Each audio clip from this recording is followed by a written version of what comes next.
খন্দকার মাশরুকুর রহমান, আপনাকে দিয়ে আলোচনাটা শুরু করি। নতুন রাজনৈতিক দলের কথা বলছিলাম, সে বিষয়ে তো শুনবই।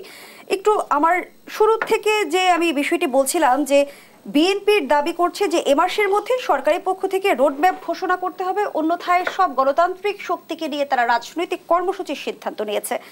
একটু জানতে চাই যে আবারও কি বিএনপি আন্দোলনের কথা ভাবছে? ধন্যবাদ আপনাকে, সম্মানিত আলোচককে। আমি বলবো প্রথম চ্যাপ্টারটা একটু আমাকে সময় দিবেন, পরবর্তীটা আমি একটু পরে বলবো। প্রথমেই আগামীকাল মুসলমানদের পবিত্র ইবাদত রমজান মাস। আমি সকল মুসলমানদেরকে রমজানুল মোবারক জানাই। পাশাপাশি এই বিষয়ে এক মিনিট বলতে চাই। আজকে পত্রিকা দেখছিলাম বিভিন্ন দেশের, বিশেষ করে মধ্যপ্রাচ্যের এবং মধ্যপ্রাচ্যের অন্যতম একটি দেশ সংযুক্ত আরব আমিরাতে এই রমজান উপলক্ষে নিত্য প্রয়োজনীয় কতগুলো দ্রব্যর 50% তাদের দাম কমিয়ে দিয়েছে। 10,000 পণ্যের উপরে তারা বিশেষ ছাড় দিয়েছে। আমি আমাদের দেশের সম্মানিত ব্যবসায়ীদের বলবো এদিকে লক্ষ্য রাখার জন্য। আমাদের দেশে সাধারণত এই রমজান আসলে কিংবা কোরবানি আসলে দ্রব্যমূল্যের দাম বৃদ্ধি পায়। পৃথিবীর কোনো মুসলিম কান্ট্রিতে বা অন্যান্য দেশেও এই সময়টা কমে, সেদিকে লক্ষ্য রাখার জন্য।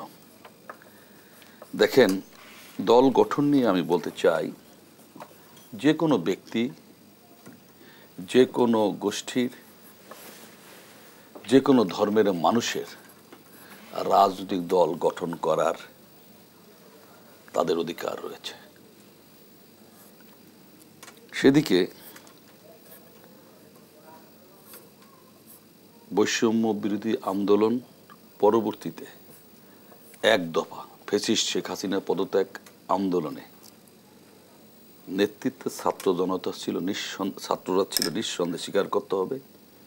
তার সাথে এ দেশের আপামর জনগণ, ছাত্র, শিক্ষক, কৃষক, শ্রমিক, দিনমজুর সকল রাজনৈতিক দলের সমর্থনে ফ্যাসিস্টের বিদায় হয়েছে। সেই তরুণ ছাত্ররা দল গঠন করেছে, সেই দলের আমি সাধুবাদ জানাই। আমি তাদের সফলতা কামনা করি। পাশাপাশি আমি বলতে চাই, আমাকে একটু শেষ করতে দিতে হবে। আমি চ্যাপ্টারটা কোথায় নিয়ে শেষ করতেছি। পাশাপাশি ছোট্ট পরিসরে শুনতে হবে, যেহেতু বাকি দুজন অতিথি আছে না, তার কাছেও যেতে হবে। ছোট্ট পরিসরে এখানে শেষ করা যাবে না। আমি একটু বলি, দেখেন, তারপর আমাকে দিয়েন না। রাজনীতিবিদ হিসাবে শেখ মুজিব একটা অবিসম্বাদিত নেতা ছিলেন। তার নেতৃত্বে ক্ষমতায় আসার পর ওনার দল আওয়ামী লীগকে বিলুপ্ত করে আদর্শ বাকশাল উনি তৈরি করেছিলেন। আমি রিলেটেড, দেখেন, সেখানে বাকশাল প্রতিষ্ঠা করেছিলেন এবং এই বাকশাল একদলীয় শাসন ব্যবস্থা প্রতিষ্ঠা করতে গিয়ে তার কবর রচনা হয়েছে এবং ওনার যে বিয়োগান্ত ঘটনা, সেই সিঁড়ি উনি তৈরি করেছিলেন। পরবর্তীতে উনি এরকম 69-এর একটা গণঅভ্যুত্থানের নেতৃত্ব দিয়েছিলেন। অবশ্যই নেতা জনপ্রিয় ধস নেমেছিলেন। সেই দলের অবস্থা পরবর্তী ঠিক এরকম একটা বিশেষ সময় শহীদ প্রেসিডেন্ট জিয়াউর রহমান আবির্ভাব হয়েছিল। তিনও দল গঠন করেছিলেন। উনি বিভিন্ন পথ ও মতের লোকদের নিয়ে এক মোহনায় এনে বাংলাদেশি জাতীয়তাবাদ একটি আদর্শ দিয়ে উনি বাংলাদেশ জাতীয়তাবাদী দল গঠন করেছিলেন, যা এই মুহূর্তে বাংলাদেশের সর্ববৃহৎ দলে পরিণত হয়েছে। এদেশের গণমানুষের হৃদয়ে এই দল রয়েছে। আপনার শেখ মুজিবের মেয়ে, তিনিও তার দলের একদলীয় শাসন ব্যবস্থা কায়েম করতে গিয়ে ফ্যাসিস্টে পরিণত হয়েছিলেন। ওনাকে বিদায় নিতে হয়েছে। আমি মনে করি এই তরুণরা স্বাধীনতার পর এই যে আমার ভাই নাজমুল হক প্রধান, তাদের মতো ইয়াং, অভিজ্ঞতা সম্পন্ন এক ঝাঁক তরুণ জাসদ, বৈজ্ঞানিক সমাজতন্ত্র জাসদ তৈরি করেছিলেন। বাংলাদেশ জাতীয়তাবাদী সমাজতান্ত্রিক দল জাসদ, সেখানে তরুণদের মধ্যে সারা বৈজ্ঞানিক সমাজতন্ত্র সারা জাগিয়েছিল, কিন্তু এদেশে সাধারণ মানুষের মনিকোঠা যেতে পারেনি, যার ফলে রাসূত একসময় হোঁচট খেয়ে পড়েছে।